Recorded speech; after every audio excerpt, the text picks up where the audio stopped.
mưa từ lắm đâu mà đâu có về như mưa từ lắm đâu có về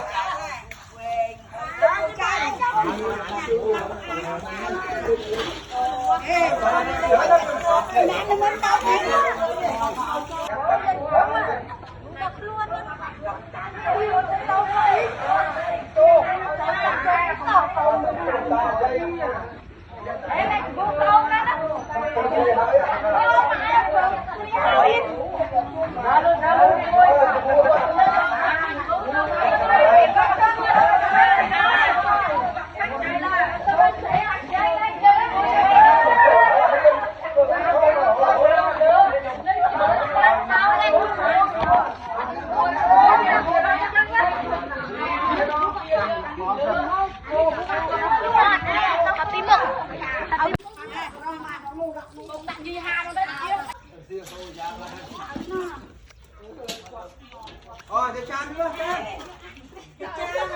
chay à ông này tay chan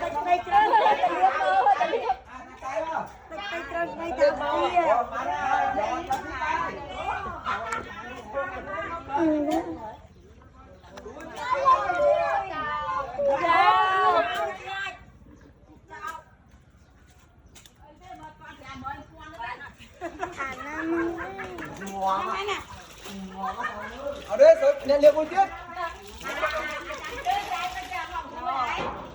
không sao trong game vui tiết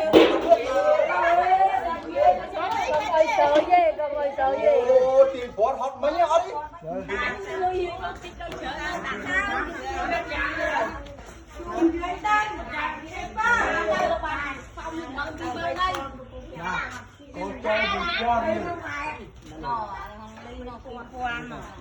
câu mà cho tinh tươi đàn thia